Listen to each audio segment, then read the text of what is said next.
Hello friends, how are you. GK 2020 YouTube channel की NCERT video series में आप सभी दोस्तों का हार्दिक स्वागत है।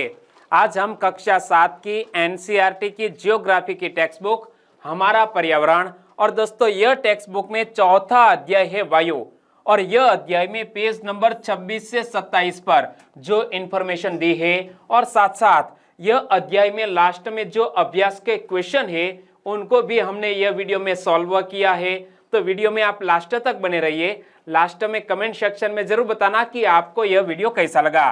तो चलिए बिना वक्त गंवाए स्टार्ट करें हमारा पर्यावरण कक्षा 7 की NCERT की जियोग्राफी की टेक्स्ट बुक, जिसका चौथा अध्याय है वायु। और दोस्तों यह अध्याय का हमारा तीसरा पार्ट है, यानी कि यह तीसरा वीडियो है। अभी तक आपने पहला और दूसरा पार्ट नहीं देखा है तो प्लीज देख लीजिएगा, क्योंकि जो जियोग्राफी की बेसिक समझ है वो डेवलप करने में यह वीडियो आपकी मदद करेंगे। ओके, आज हम स्टार्ट करते हैं आर्द्रता से। जब जल पृथ्वी एवं विभिन्न जलाशयों से वाष्पित होता है तो यह जल वाष्प बन जाता है। वायु में किसी भी समय जल वाष्प की मात्रा को आर्द्रता कहते हैं, और जल वायु में जल वाष्प की मात्रा अत्यधिक होती है तो उसे हम आर्द्र दिन कहते हैं। क्या? जब जल पृथ्वी एवं विभिन्न जलाशयों में वाष्पित होता है तो यह जल वाष्प बन जाता है। वायु में किसी भी समय जल वाष्प की मात्रा को क्या कहते हैं? आर्द्रता कहते हैं। जब वायु में जल वाष्प की मात्रा अत्यधिक होती है तो उसे हम आर्द्र दिन कहते हैं। चलिए इस क्वेश्चन का आंसर बताइए कि वायु में किसी भी समय जल वाष्प की मात्रा को हम क्या कहते हैं? वायु में किसी भी समय जल वाष्प की मात्रा को हम आर्द्रता कहते हैं। तो सही आंसर है ऑप्शन बी। और जैसे जैसे वायु गर्म होती जाती है इसकी जल वाष्प धारण करने की क्षमता बढ़ती जाती है और इस प्रकार यह और अधिक आर्द्र हो जाती है। आर्द्र दिन में कपड़े सूखने में काफी समय लगता है एवं हमारे शरीर से पसीना आसानी से नहीं सूखता और हम असहज महसूस करते हैं। और दोस्तों यह कब होता है? खास तौर पर मानसून की सीजन में ऐसा होता है कि यह कपड़ा सूखने में काफी समय लगता है। तो जैसे जैसे वायु गर्म होती जाती है इसके जल व वाष्प धारण करने की क्षमता बढ़ती जाती है और इस प्रकार यह और अधिक आर्द्र हो जाती है। और आर्द्र दिन में कपड़े सूखने में काफी समय लगता है एवं हमारे शरीर से पसीना आसानी से नहीं सूखता और हम असहज महसूस करते हैं। आंसर बताइए कि जैसे जैसे वायु गर्म होती जाती है इसकी, और बाद में रिक्त स्थान दिया गया है, तो रिक्त स्थान में कौन सा सेंटेंस जोड़ने से यह हमारा क्वेश्चन सही बन जाएगा? तो जैसे जैसे वायु गर्म होती जाती है इसकी जल वाष्प धारण करने की क्षमता बढ़ती जाती है। तो सही आंसर है ऑप्शन ए। जब जल वाष्प ऊपर उठता है तो यह ठंडा होना शुरू हो जाता है। जल वाष्प संघनित होकर ठंडा होकर जल की बूंदें बनाते हैं। बादल इन्हीं जल बूंदों का ही एक समूह होता है। क्या? बादल यह जल बूंदों का ही एक समूह है। जब जल की ये बूंदें इतनी भारी हो जाती है कि वायु में तैर न सके तब ये वर्षण के रूप में नीचे आ जाती है। दोस्तों इसी घटना के कारण बारिश होती है। और यहाँ पूरा जल चक्र यह इमेज के जरिए समझाया गया है कि जो वर्षा का जल है वो पृथ्वी पर आता है, कुछ जल भूमि में चला जाता है जिसे भूमिगत जल कहते हैं, और यह पानी आखिरकार कहाँ चला जाता है? समुद्र में चला जाता है।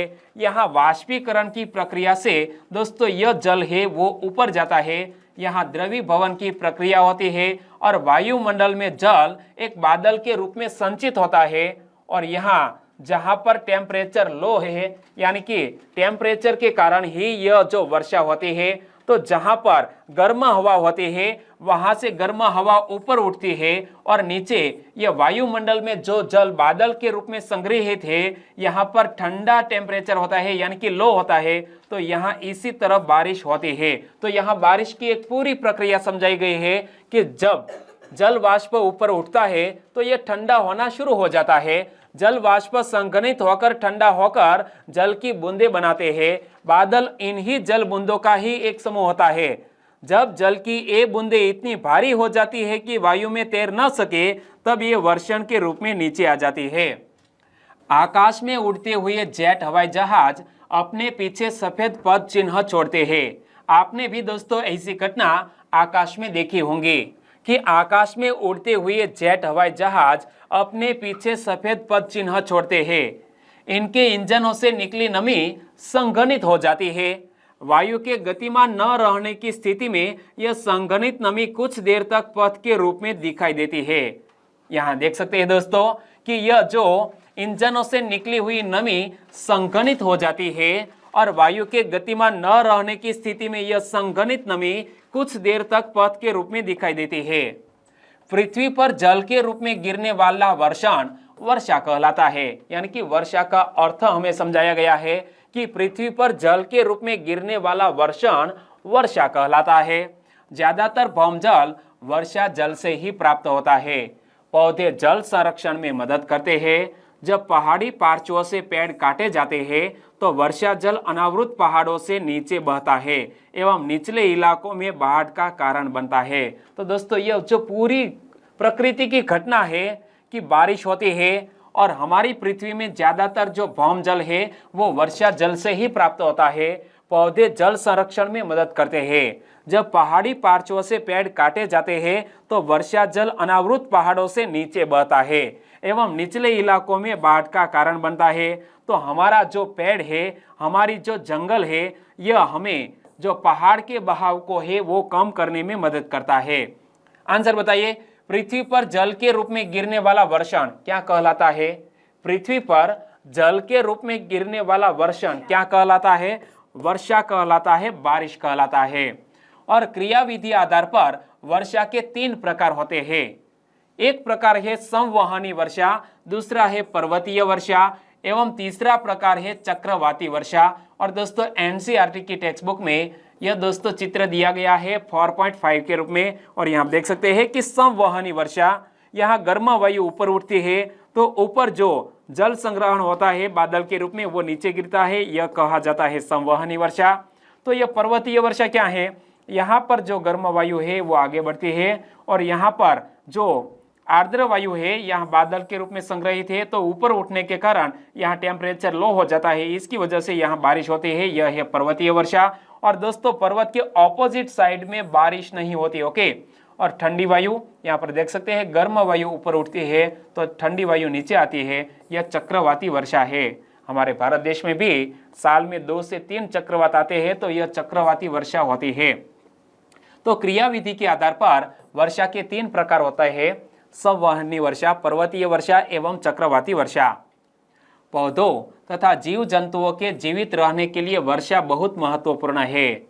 इससे धरातल को ताजा जल प्रदान होता है। यदि वर्षा कम हो तो जल की कमी तथा सूखा हो जाता है। इसके विपरीत अगर वर्षा अधिक होती है तो बाढ़ आ जाती है। वर्तमान में मानसून की सीजन जारी है, तो ऐसी स्थिति भारत के कई इलाकों में पैदा हो गई है, बाढ़ की स्थिति पैदा हो गई है। और खास तौर पर गुजरात में बादल मंडरा रहे हैं और हमारे गुजरात में रेड अलर्ट जारी किया गया है बहुत से जिलों में। तो पौधों तथा जीव जंतुओं के जीवित रहने के लिए वर्षा बहुत महत्वपूर्ण है। इससे धरातल को ताजा जल प्रदान होता है। यदि वर्षा कम हो तो जल की कमी तथा सूखा हो जाता है और इसके विपरीत अगर वर्षा अधिक होती है तो बाढ़ आ जाती है। क्या आप जानते हैं कि वर्षण के दूसरे रूप हिम, सहिम वृष्टि तथा ओला है? तो मैं आपसे पूछना चाहूंगा कि हमारे भारत देश के कौन से ऐसे राज्य या केंद्र शासित प्रदेश है जहां पर हिम, सहिम वृष्टि या तो ओला वृष्टि होती है? यह वर्षण के दूसरे रूप है। याद रख लीजिए कि बारिश तो है लेकिन हिम, सहिम वृष्टि और ओला यह भी वर्षण के ही दूसरे रूप है। आंसर बताइए, क्रियाविधि के आधार पर वर्षा के कितने प्रकार होते हैं? क्रियाविधि के आधार पर वर्षा के 3 प्रकार होते हैं। सही आंसर है ऑप्शन बी। अगला क्वेश्चन, वर्षा के संदर्भ में निम्नलिखित कथनों पर विचार करें। यानी कि 2 सेंटेंस दिए हैं और उपयुक्त में से कौन सा कथन सही है वो पता लगाना है। और वर्षा कैसे होती है, कहां पर होती है? पढ़ो कि वर्षा कम हो तो जल की कमी तथा सूखा हो जाता है। जी हाँ दोस्तों, यदि बारिश कम हो तो जल की कमी तथा सूखा हो जाता है, और अगर वर्षा अधिक होती है तो बाढ़ आ जाती है। दोनों कथन सिंपल से है, बिल्कुल सही है। तो हमारा आंसर बन जाता है ऑप्शन सी, 1 और 2 दोनों कथन बिल्कुल सही। आगे अभ्यास के क्वेश्चन की बात करें तो सबसे पहले तो निम्न प्रश्नों के उत्तर दीजिए। कुछ क्वेश्चन दिए गए हैं और पहला क्वेश्चन है वायुमंडल क्या है। तो दोस्तों यह अध्याय में मैंने आपको समझाया था कि हमारी धरती एक विशाल कंबल से घिरी हुई है, इसे वायुमंडल कहते हैं। इस पृथ्वी पर सभी जीवित प्राणी अपने अस्तित्व के लिए वातावरण पर निर्भर है। यह हमें वायु प्रदान करता है जिसे हम सांस लेते हैं, और सूर्य की किरणों के हानिकारक प्रभावों से बचाती है हमारी यह वायुमंडल। और वायुमंडल में कौन सी गैस है जो हमें सूर्य के हानिकारक किरणों के प्रभाव से बचाती है? नीचे कमेंट सेक्शन में जरूर बताना। ओके, एक बार फिर से पढ़ लो कि वायुमंडल क्या है। हमारी धरती एक विशाल कंबल से घिरी हुई है, इसे वायुमंडल कहते हैं। इस पृथ्वी पर सभी जीवित प्राणी अपने अस्तित्व के लिए वातावरण पर निर्भर है। यह हमें वायु प्रदान करता है जिसे हम सांस लेते हैं, और सूर्य की किरणों के हानिकारक प्रभावों से बचाती है। अगला क्वेश्चन, वायुमंडल का अधिकतर भाग किन 2 गैसों से बना है?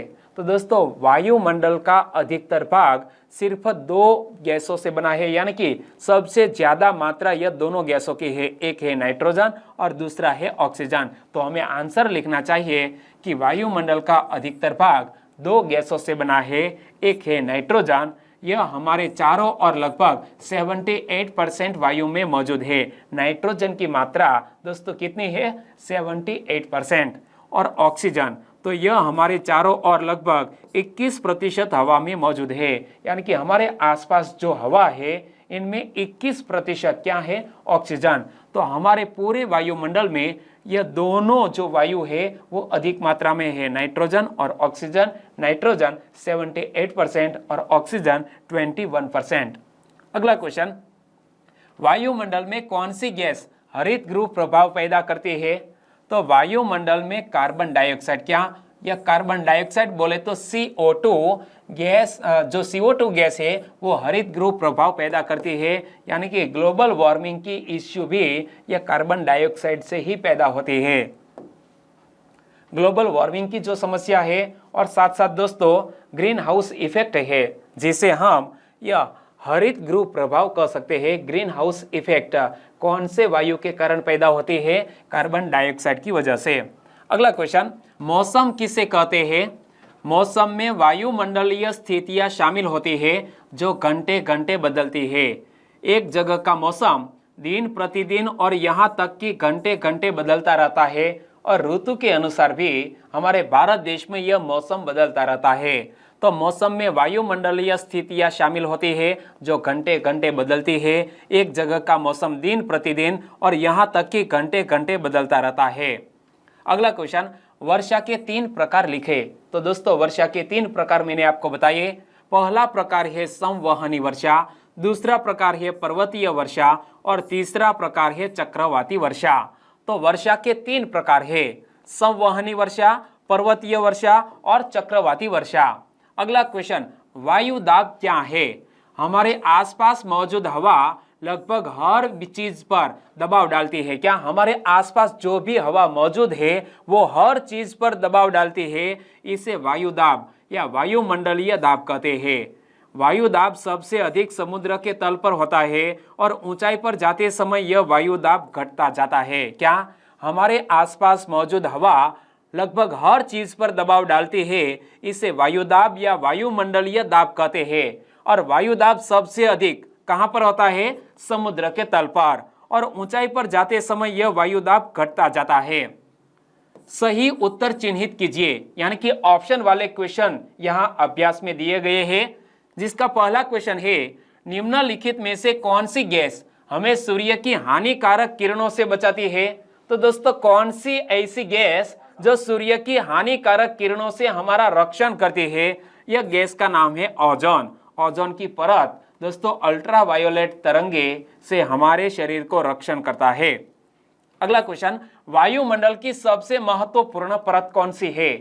वायुमंडल की दोस्तों 5 परतें हैं। इंग्लिश में बोले तो ट्रोपोस्फियर, स्ट्रेटोस्फियर, मेसोस्फियर, थर्मोस्फियर और एक्सोस्फीयर, और 5 परतों में सबसे महत्वपूर्ण परत है यह ट्रोपोस्फीयर, जिसे हम हिंदी में क्षोभ मंडल कहते हैं। तो सही आंसर है ऑप्शन ए।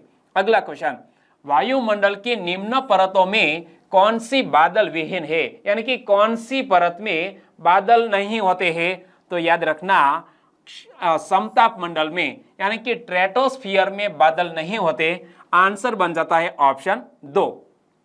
अगला क्वेश्चन, वायुमंडल की परतों में जब हम ऊपर जाते हैं तब वायुदाब, दोस्तों क्या होता है कि वायुमंडल की परतों में जब हम ऊपर जाते हैं तब वायुदाब घटता जाता है। तो सही आंसर है ऑप्शन 2। जब वृष्टि तरल रूप में पृथ्वी पर आती है उसे हम क्या कहते हैं? जब यह वृष्टि तरल रूप में पृथ्वी पर आती है उसे हम क्या कहते हैं? उसे हम बारिश कहते हैं, वर्षा कहते हैं। सही आंसर है ऑप्शन 2। आगे दोस्तों, निम्नलिखित स्तंभों को मिलाकर सही जोड़ बनाइए, यानी कि तीसरे क्वेश्चन में सही जोड़ बनाने में क्या आप मेरी मदद कर सकते हैं? बताइए।